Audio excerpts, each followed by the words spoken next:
بسم اللہ الرحمن الرحیم وبہ نستعین۔ مشاہدین اکرام، حضرات و خواتین، السلام علیکم ورحمۃ اللہ وبرکاتہ۔ اسلام کا اخلاقی نقطہ نظر، یہ دراصل مولانا سید ابوالعلا مودودی رحمۃ اللہ علیہ کا مقالہ ہے۔ یہ مقالہ 26 فروری 1944 کو اسلامیہ کالج پشاور میں پڑھا گیا تھا۔ اسے بعد میں کتابچے کی شکل دی گئی، اس کا خلاصہ پیش ہے۔ تمہید میں مولانا فرماتے ہیں، معمولی حالات میں جب کہ زندگی کا دریا سکون کے ساتھ بہہ رہا ہو، انسان ایک طرح کا اطمینان محسوس کرتا ہے، کیونکہ اوپر کی صاف شفاف سطح ایک پردہ بن جاتی ہے جس کے نیچے تہہ میں بیٹھی ہوئی گندگیاں، غلاظتیں چھپی رہتی ہیں۔ لیکن جب اس دریا میں طوفان برپا ہوتا ہے اور نیچے کی چھپی ہوئی ساری گندگیاں اور غلاظتیں ابھر کر برسر عام سطح دریا پر بہنے لگتی ہیں، تو ہر شخص اس کو دیکھ لیتا ہے، اور یہی وہ وقت ہوتا ہے جب عام انسانوں میں اس ضرورت کا احساس پیدا ہوتا ہے کہ اس کے سورس یعنی اس منبع کا سراغ لگایا جائے جہاں سے دریائے زندگی میں یہ گندگیاں آ رہی ہیں، اور اس تدبیر کی جستجو کریں جس سے اس دریا کو پاک کیا اور رکھا جا سکے۔ اس زمانے کا ذکر کرتے ہوئے مولانا مودودی رحمۃ اللہ علیہ نے فرمایا، زندگی کا دریا اس وقت اپنی طغیانی پر ہے۔ ملک اور ملک، قوم اور قوم کے درمیان سخت کشمکش برپا ہے۔ پوری قومیں بڑے پیمانے پر ان بدترین اخلاقی صفات کا مظاہرہ کر رہی ہیں جن کو ہمیشہ سے انسانیت کے ضمیر نے انتہائی نفرت کی نگاہ سے دیکھا ہے۔ بے انصافی، بے رحمی، ظلم و ستم، جھوٹ، دغا، فریب، مکر، بدعہدی، خیانت، بے شرمی، نفس پرستی، استحصال بالجبر وغیرہ جیسے جرائم محض انفرادی جرائم نہیں رہے ہیں بلکہ قومی اخلاق کی حیثیت سے ظاہر ہو رہے ہیں۔ ہر قوم نے چھانٹ کر اپنے بڑے سے بڑے مجرموں کو اپنا لیڈر اور سربراہ کار بنایا ہے۔ پورے ملکوں اور بر اعظموں کی آبادیاں لٹیروں اور ڈاکوں میں تبدیل ہو گئی ہیں۔ انصاف کے معنی ان ظالموں کے نزدیک صرف اپنی قوم کے ساتھ انصاف کے رہ گئے۔ حق جو کچھ ہے ان کے لیے ہے، دوسروں کے حقوق پر دست درازی ان کے اخلاقی قانون میں جائز بلکہ کار ثواب ہے۔ قریب تمام قوموں کا حال یہ ہو چکا ہے کہ ان کے ہاں لینے کے پیمانے اور ہیں اور دینے کے اور۔ جتنے معیار وہ اپنے مفاد کے لیے قائم کرتی ہیں، دوسروں کا مفاد سامنے آتے ہی وہ سب معیار بدل جاتے ہیں۔ بدعہدی کا مرض اس حد کو پہنچ چکا ہے کہ اب ایک قوم کو دوسری قوم پر کوئی اعتماد باقی نہیں رہا۔ بین الاقوامی معاہدوں پر دستخط کرتے ہوئے بڑی قوموں کے نمائندے خبیث نیت اپنے اندر چھپائے ہوتے ہیں کہ موقع ملتے ہی اس مقدس بکرے کو قومی مفاد پر قربان کر دیا جائے۔ مکاری کا حال یہ ہے کہ بڑے پاکیزہ اخلاقی اصولوں کی گفتگو کی جاتی ہے صرف اس لیے کہ دنیا کو بیوقوف بنا کر اپنے مفاد کی خدمت اس سے لی جائے اور سادہ لوح انسانوں کو اپنے بے غرض، بے لوث اور انسانیت دوست ہونے کا یقین دلایا جا سکے۔ سنگ دلی و بے رحمی اس مرتبہ کمال کو پہنچی ہے کہ ایک ملک دوسرے ملک پر حملہ آور ہو کر اس کی آبادی کو نہ صرف بے حسی اور بے رحمی سے کچلنے اور روندنے پر اکتفا کرتا ہے بلکہ دنیا کو اپنے ان کارناموں کی اطلاع دیتا ہے۔ بدترین اخلاقی خرابیوں کے محض یہ چند نمونے ہیں، ورنہ پوری انسانیت کا جسم اخلاقی حیثیت سے سڑ گیا ہے۔ پہلے قہبہ خانے اور قمار بازی کے اڈے اخلاقی پستی کے سب سے بڑے پھوڑے سمجھے جاتے تھے، اب انسانی تمدن پورا کا پورا ایک پھوڑا نظر آتا ہے۔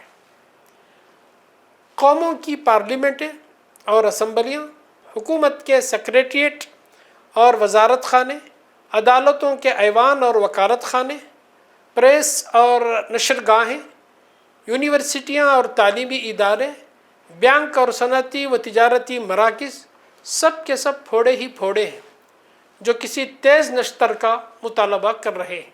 علم جوہر انسانیت ہے، اس کا ہر شعبہ انسانیت کی تباہی کے لیے استعمال ہو رہا ہے۔ طاقت اور زندگی کے تمام وسائل فساد اور خرابی کے کاموں میں ضائع کیے جا رہے ہیں۔ وہ صفات بھی جو انسان کی بہترین اخلاقی صفات سمجھی جاتی تھی، مثلا شجاعت، ایثار، قربانی، فیاضی، صبر، تحمل، اولو العزمی، بلند حوصلگی وغیرہ وغیرہ، ان کو بھی چند بڑی اور بنیادی بد اخلاقیوں کا خادم بنا کر رکھ دیا گیا ہے۔ اجتماعی خرابیاں اس وقت ابھر کر نمایاں ہوتی ہیں جب انفرادی خرابیاں پائے تکمیل کو پہنچ چکی ہوتی ہیں۔ وسیع پیمانے پر جب دنیا کی قومیں ان گھنونے اور رذائل اخلاقی اوصاف کا اظہار اپنے اجتماعی اداروں کے ذریعے کر رہی ہیں تو یہ اس بات کی دلیل ہے کہ نوع انسانی اپنی تمام علمی و تمدنی ترقیوں کے باوجود ایک شدید اخلاقی تنزل میں مبتلا ہے۔ اب اگر ہم آنکھیں بند کر کے تباہی کے گڑھے کی طرف سرپٹ جانا نہیں چاہتے تو ہمیں کھوج لگانا چاہیے کہ اس خرابی کا سر چشمہ کہاں ہے جہاں سے یہ طوفان کی طرح امنڈ کر چلی آ رہی ہے۔ اس اخلاقی خرابی کا لامحالہ سراغ ہمیں ان اخلاقی تصورات ہی میں ملے گا جو اس وقت دنیا میں پائے جاتے ہیں۔ دنیا کے اخلاقی تصورات کیا ہیں؟ اصولاً یہ دو قسموں میں منقسم ہیں۔ نمبر ایک قسم کے تصورات وہ جو خدا اور حیات بعد الممات کے عقیدے پر مبنی ہیں۔ نمبر دو وہ تصورات ہیں جو اس عقیدے سے ہٹ کر دوسری بنیاد پر قائم ہیں۔ ان دونوں تصورات کا جائزہ اور نتائج۔ خدا اور حیات بعد الممات کے عقیدے پر جتنے اخلاقی تصورات قائم ہوتے ہیں ان کی صورت کا تمام تر انحصار اس عقیدے کی نوعیت پر ہوتا ہے جو خدا اور حیات بعد الممات کے متعلق لوگوں میں پایا جاتا ہے۔ خدا کے ماننے والے بیشتر انسان اس وقت شرک میں مبتلا ہیں۔ انہوں نے اپنے زعم میں خدائی کے اکثر اختیارات جن کا تعلق ان کی اپنی زندگی سے ہے دوسری ہستیوں پر تقسیم کر دیے ہیں۔ یہ گناہ کرتے ہیں، وہ بخشوا لیتی ہیں۔ ان مشرکانہ عقائد نے زندگی بعد موت کے عقیدے کو بھی بے معنی کر دیا ہے۔ اس کا نتیجہ یہ ہے کہ وہ ساری اخلاقی بنیادیں کھوکھلی ہو چکی ہیں جو مذہب نے تعمیر کی تھی۔ جہاں خدا پرستی اور عقید آخرت کچھ بہتر صورت میں موجود ہے وہاں بھی ہم دیکھتے ہیں کہ خدا کے مطالبات سکڑ کر زندگی کے محدود دائرے تک سمٹ جاتے ہیں۔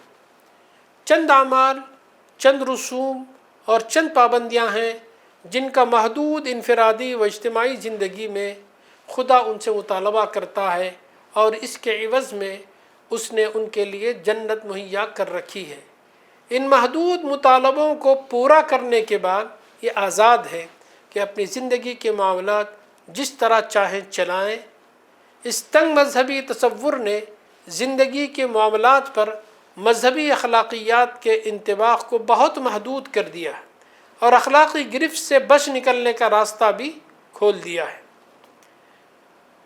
ان سب سے بہتر حالت جن مذہبی طبقوں کی ہے جو شرک سے بھی پاک ہیں، سچائی کے ساتھ خدا اور آخرت کو مانتے ہیں اور بہتر سیرت و کردار کے حامل بھی ہیں، لیکن ان کو بالعموم مذہب و روحانیت کے محدود تصور نے خراب کر رکھا ہے۔ وہ دنیا اور اس کے مسائل زندگی سے بڑی حد تک بے تعلق ہو کر چند مخصوص کاموں کو جنہیں وہ مذہبی کام سمجھتے ہیں لیے بیٹھے ہیں یا اپنے نفس کو مانج کر صاف کرنے لگے ہیں۔ مذہب و روحانیت کے اس غلط تصور کا سب سے بڑا نقصان یہ ہوا ہے کہ جو لوگ بلند تر اور پاکیزہ تر اخلاقی صلاحیتوں کے حامل تھے انہیں یہ زندگی کے میدان سے ہٹا کر گوشوں میں لے گیا اور گھٹیا درجے کے اوصاف رکھنے والوں کے لیے بغیر مزاحمت کے میدان خود بخود خالی ہو گیا۔